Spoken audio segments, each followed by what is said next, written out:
అందరికీ నమస్కారం. నేను మీ డాక్టర్ ఆర్బి సుధా. ఇప్పుడు మనం మాట్లాడుకోబోయేది విపరీత రాజయోగాల గురించి మాట్లాడుకుంటాము. సో విపరీత రాజయోగాలు ఎలా ఫామ్ అవుతాయి, అసలు ఏమి ఇస్తాయి అంటే ఏంటంటే ఎవరికైనా కావాల్సింది రిజల్టే కదా. సో ఎలా ఫామ్ అవుతాయి, ఎలా రిజల్ట్స్ ఇస్తాయి అనేది చూద్దాము. మనం జనరల్గా జాతక రీత్యా చూసాము అంటే 12 భావాలు ఉంటే 12 హౌసెస్ అంటే రాసులు అని చెప్పుకుంటూ ఉంటాము. ఇదేంటంటే లగ్నాత్ ఎక్కువ చూసుకుంటాం, అలాగే రాశి వారిగా కూడా చూసుకుంటూ ఉంటాం అన్నమాట. దుస్థానాలు అనేది మనం చూసుకుంటాం. ఏదైనా సరే పాజిటివ్ అండ్ నెగిటివ్ కలయిక అనేది మనకి తెలిసిందే, లైఫే అంతా.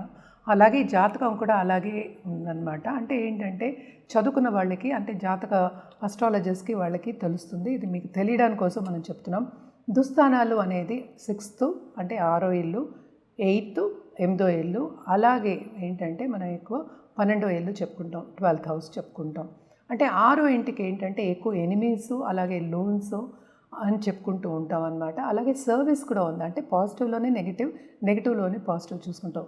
8వ ఇల్లు అంటే సీక్రెట్ హౌస్ అని చెప్పుకుంటూ ఉంటాం, అంటే లాంజివిటీకి కూడా మనం చెప్పుకుంటూ ఉంటాం. అలాగే ఏదైనా మనకి ప్రాపర్టీ ఇష్యూస్ కానీ, ఇప్పుడు కోర్ట్ కేసెస్ కానీ ఇలాంటి వాటి కొన్ని ఇబ్బందులు అంటే జైలుకి వెళ్ళేది ఇవన్నీ చెప్పుకుంటూ ఉంటాం అన్నమాట. అదొకటి కాకుండా మనకి 12th హౌస్ అంటే 12వ భావం. 12వ భావం కానీ 12వ రాశి కానీ ఎప్పటికైనా లాసెస్కి మనం ఎక్కువ చెప్పుకుంటాం. అలాగే శ్రమకి చెప్పుకుంటాం, ట్రావెల్కి చెప్పుకుంటాం, ఏదైనా సరే లాసెస్కి చెప్పుకుంటాం. అదొకటి కాకుండా ప్లస్ పాయింట్ ఏంటంటే దాంపత్య జీవిత అనుకూలతకి కూడా మనం చెప్పుకుంటూ ఉంటాం అన్నమాట. అలాగే 6th హౌస్లో మనకి ఎప్పటికైనా సరే బెనిఫిట్స్ అంటే ఏంటి, మంచి చేసే గ్రహాలు. మనం ఎప్పటికైనా కొన్ని గ్రహాలు, మనకి 9 గ్రహాలు ఉన్నాయని తెలుసు. మంచి గ్రహాలు అలాగే ఏంటంటే మంచి చేసే గ్రహాలు, అలాగే కొంతవరకు చెడు చేసే గ్రహాలు అని పరిగణించున్నామన్నమాట. సో ఏదైనా సరే జాతక రీత్యా చూడవలసిందే. సో ఇప్పుడు మనం విపరీత రాజయోగం అంటే ఏంటంటే మన రజనీకాంత్ గురించి కూడా మనందరూ చెప్పుకుంటూ ఉంటారు. అంటే మార్స్ ఎగ్జాల్టేషన్లో ఉన్నారని మనకి టైం సరిగ్గా తెలియదు అనుకోండి, బట్ ఏంటంటే సినిమా యాక్టర్స్కి చెప్పుకుంటూ ఉంటాం. విపరీత రాజయోగం అంటే అది ఒక ఎగ్జాంపుల్ కింద నేను చెప్పాను. రజనీకాంత్ స్టోరీ అందరికీ తెలిసిన విషయం. అంటే ఏంటి, బస్ కండక్టర్ కింద ఉండి అక్కడి నుంచి ఆయన ఇంత ఫేమ్కి వచ్చారనమాట. అంటే ఆయన కష్టంతో పైకి వచ్చారు. కష్టపడిందే ఏది రాదు, కానీ మనకి టైం అంటే కాలం కూడా కలిసి రావాలన్నమాట. సో ఇవన్నీ ఏంటంటే 3 కింద ఉంటాయి, అంటే 6, 8 అండ్ 12th హౌసెస్. దాన్ని హర్షయోగం, అలాగే సరళ యోగం, అలాగే ఏంటి విమల యోగం అని చెప్పుకుంటూ ఉంటాము. అంటే ఏంటి, 6th లార్డ్ 8లో ఉన్న, 8th లార్డ్ 12లో ఉన్న, 12th లార్డ్ 6లో ఉన్న, అంటే కలయిక కానీ ఒక పరివర్తన యోగం కింద మనం 6th లార్డ్ 8లో ఉండడం, పరివర్తన కాదు, ఆ ఇంట్లో ఉండడం కానీ ఉంటే కనుక మన ఈ యోగాలని చెప్పుకుంటూ ఉంటాం. అంటే 6వ ఇంటి అధిపతి 8వ ఇంట్లో ఉంటే హర్షయోగం, 8వ ఇంటి అధిపతి ఏంటంటే 12వ ఇంట్లో ఏంటంటే ఉంటే కనుక సరళ యోగం, అలాగే 12వ ఇంటి అధిపతి 6వ ఇంట్లో ఉన్న, 8వ ఇంట్లో ఉన్న మనం విమల యోగం అని చెప్పుకుంటూ ఉంటాం. అదేంటంటే ఓన్ హౌస్లో ఉన్నా కూడా మనం చెప్పుకుంటూ ఉంటాం అన్నమాట. సో ఎలా ఈ యోగాలు ఫామ్ అవుతాయి అనేది మనం మాట్లాడుకున్నాం. ఏమి ఇస్తాయి అనేది నేను ఒక ఎగ్జాంపుల్ చెప్పాను. అంటే విపరీత రాజయోగం ఇచ్చే ఒక గ్రహాల కింద మనం చెప్పుకుంటూ ఉంటాం. దుస్థానాలు ఏవి అంటే 6, 8, 12. సో ఇలాంటి గ్రహ స్థితి ఉన్నప్పుడు కనుక వాళ్ళు ఎక్కడో ఉన్నవాళ్ళు, అంటే చాలా హీన స్థితిలో ఉన్నవాళ్ళు మనం చెప్పుకుంటూ ఉంటాం కూడా. అంటే అమెరికన్ ప్రెసిడెంట్ కుట్టుకునే అతను అమెరికన్ ప్రెసిడెంట్ అయ్యారని కూడా చెప్పుకుంటూ ఉంటాం. సో ఇలాంటి యోగాలు ఏంటంటే చాలామందికి మనం చూస్తూ ఉంటాం అన్నమాట. వాళ్ళు పుట్టుకతోనే అదృష్టవంతులు అని చెప్పలేము, but as life goes on అంటే ఎదుగుతున్నప్పుడు చాలా అదృష్టం అనేది వీళ్ళకి కలిసి వస్తుంది. అందుకనే మనం ఏంటంటే విపరీత రాజయోగం అని చెప్పుకున్నాం. విపరీతం అంటే ఏంటంటే అటు మనకి డబ్బు, సంపద, పేరు, అంటే పలుకుబడి అన్నీ ఉంటాయి అన్నమాట.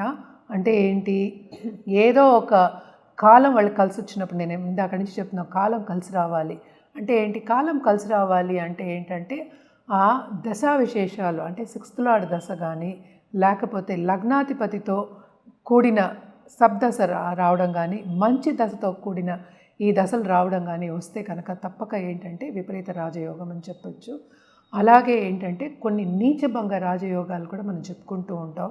అంటే ఈ గ్రహాలన్నీ ఉన్నాయి కదా, ఒక్కొక్క ప్లేస్లో నీచం అవుతాయి. అంటే ఏంటంటే మనకి రాహుకేతుకి నీచ స్థితి, అది ఉచ్చ స్థితి ఉన్నప్పటికీ మనం ఎక్కువ చెప్పుకోము. మిగతా 7 గ్రహాలకి మనం చెప్పుకుంటూ ఉంటాం అన్నమాట. అది నీచమైనప్పుడు ఎస్పెషల్లీ ఏంటంటే చంద్రుడు నీచమైంది ఏంటంటే మనకి వృశ్చిక రాశిలో నీచమవుతారు. నీచభంగ రాజయోగాలు అని చెప్పుకుంటూ ఉంటాం అనమాట. అది టైం రావాలి, టైం వచ్చినప్పుడు అంటే సప్దశ వచ్చినప్పుడు కానీ లేకపోతే దశా విశేషాలు వచ్చినప్పుడు కానీ ఆ దశ వచ్చినప్పుడు కానీ సడన్గా ఏంటంటే పుష్ అనేది ఉంటుంది. అంటే మంచి ఆపర్చునిటీస్ ఇచ్చినప్పటికీ కొంతమంది తీసుకోలేకపోతారు. సో అందుకని టైం అనేది మనకి కరెక్ట్ ఉండాలి. కొంతమంది జాతక రీత్యా ఏంటంటే ఇవన్నీ యోగాలు ఉన్నప్పటికీ ఏంటంటే దశ మనకి అనుకూలంగా ఉండదన్నమాట. దశ అనేది ఎప్పటికైనా సరే మన నక్షత్రం పట్టి వస్తూ ఉంటుందన్నమాట. సో మనం ఇప్పుడు పరిహారాల విషయానికి వస్తే కనుక తప్పక ఇవి దుస్థానాలు కనుక ఒక్కొక్కరికి ఒక్కొక్క పరిహారం అనేది ఉంటుంది. జనరల్గా ఏంటంటే నవగ్రహ స్తోత్రాలు, నవగ్రహ హోమాలు చేయడం అనేది మంచిది. అలాగే ఎక్కువ మనం చెప్పేది ఏంటంటే ఈ ఏదైనా సరే ఈ గ్రహాలు ఉన్నాయి కదా, ఈ గ్రహ జపాలు చేయాలని చెప్పుకుంటూ ఉంటాము. అందుకనే జనరల్గా నవగ్రహ జపాలని చెప్పేసాను. అలాగే ఏంటంటే శక్తి పూజలు చేసే వాళ్ళకి ఎప్పటికైనా చెప్పడం ఏంటంటే శక్తి పూజలు చేసే వాళ్ళకి, నిత్యం చేసే వాళ్ళ శక్తిని కొలిచే వాళ్ళకి తప్పక ఏంటంటే పాజిటివిటీ అనేది ఎక్కువ ఉంటుంది. ఈ గ్రహాలు కూడా ఏంటంటే అనుకూల పరిస్థితికి వచ్చే ఛాన్సెస్ ఎక్కువ ఉన్నాయి, అనుకూలంగా ఉండేది మనం చూస్తూ ఉంటాము.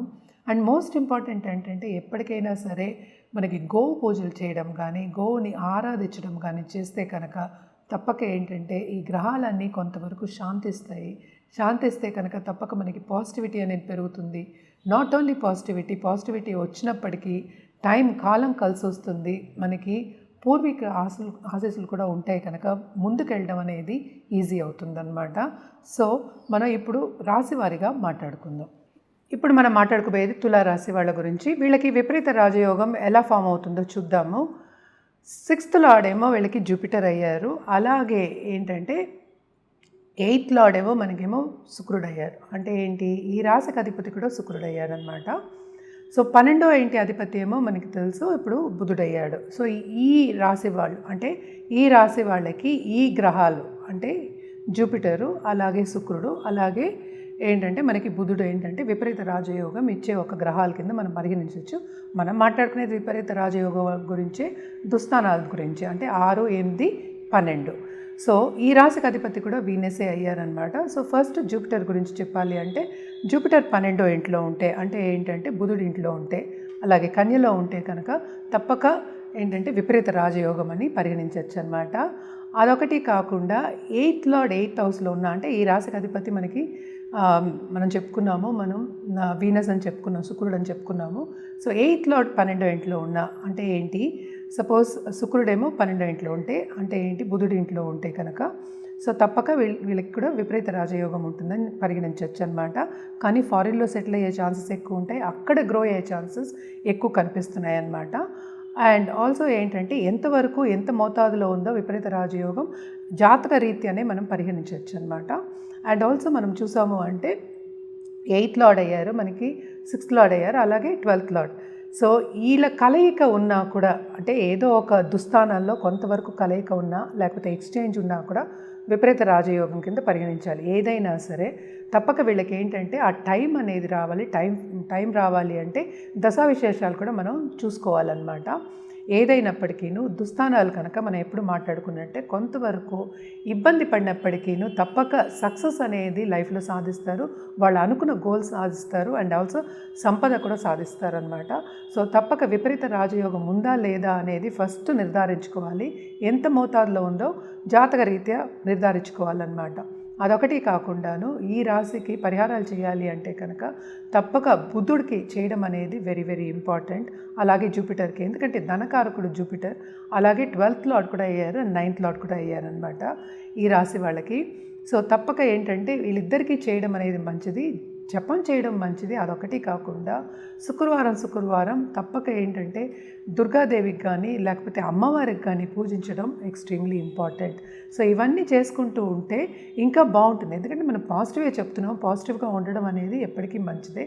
సో తప్పక విపరీత రాజయోగం ఉందా లేదా అని ఫస్ట్ పరిగణించి తర్వాత పరిహారాలు చేసుకోవడం అనేది మంచిది. సో ఎప్పటికైనా సరే విపరీత రాజయోగం అనేది ఏంటంటే కొంత కష్టకాలం ఉన్నప్పటికీ, కష్టం లేదే అంటే ఏంటి ఫలితం లేదని మనం ఎప్పుడు చెప్తూ ఉంటారు, పెద్దవాళ్ళు కూడా చెప్తూ ఉంటారు. సో కొంత కష్టకాలం ఉన్నప్పటికీ నీరసపడకుండాను ఆయన ఉద్రేకానికి వెళ్లకుండాను, కోపతాపాలు తెచ్చుకోకుండాను పేషెంట్గా ముందుకెళ్తూ ఉంటే విపరీత రాజయోగం వచ్చే టైం పరిగణించుకుని, అంటే జాతకరీత్యా పరిగణించుకుంటే తప్పక ఏంటంటే ఆ పుష్ అనేది ఉంటుంది మీకు. అంటే ఏంటి, మంచి ఆపర్చునిటీస్ వస్తాయి. ఎక్కడో ఏమి సాధించలేము అనుకున్న వాళ్ళందరూ సాధించిన వాళ్ళు చాలామంది ఉండాలి. అంటే ఏంటి, పేషెన్స్ ఉండాలి, పర్సీవరెన్స్ ఉండాలి, పట్టు విడుపు లేకుండా ముందుకు సాగే ఒక దశగా నడుస్తూ ఉంటే కనుక తప్పక విపరీత రాజయోగం అనేది విపరీతంగా ఉంటుంది మీకు. ఇవన్నీ ఏంటంటే మోస్ట్ ఇంపార్టెంట్. జాతక రీత్యా ఎప్పుడు వస్తుంది అనేది టైం అనేది వెరీ ఇంపార్టెంట్. టైం పరిగణించుకుని మనం చేయడం అనేది, అంటే పరిహారం చేయడం అనేది వెరీ ఇంపార్టెంట్. పరిహారం కూడా ఎందుకు చెప్తాము అంటే, ఈ టైం వచ్చే వరకు, ఈ కష్టకాలం తీరి మంచి కాలం వచ్చే వరకు కొంతవరకు ఓర్పు కావాలి కనుక, నీరస పడకూడదు కనుక తప్పక ఏంటంటే మన రెమెడియల్ మెషర్స్ కానీ పరిహారాలన్నీ చెప్పడం అనేది జరుగుతుంది. ఎప్పటికైనా పాజిటివ్గా ఉంటే పాజిటివ్గా జరుగుతుందనేది మనకి ఏంటంటే జాతక రీత్యా కాకుండా జనరల్గా కూడా మన పెద్దవాళ్ళు చెప్పున్నారనమాట. సో కష్టకాలం అనేది తీరాలి, మనకి విపరీత రాజయోగం పట్టాలి అంటే ఫస్ట్ జాతక చూపించుకోవాలి. జాతక రీత్యానే ఇవన్నీ చెప్పడం జరుగుతుంది. అది కూడా టైం అనేది చెప్పడం జరుగుతుంది. దానికి పరిహారాలు కూడా ఏం చేయాలి అనేది చెప్పడం జరుగుతుందన్నమాట. అది పూజ అవ్వచ్చు, జపం అవ్వచ్చు, లేకపోతే జాతిరత్నం అవ్వచ్చు, లేకపోతే ఇంకో చిన్న పరిహారాలు కూడా అవ్వచ్చు. సో నిత్యం పూజ చేసుకునే వాళ్ళు తప్పక నిత్యం పూజ చేసుకోవచ్చు.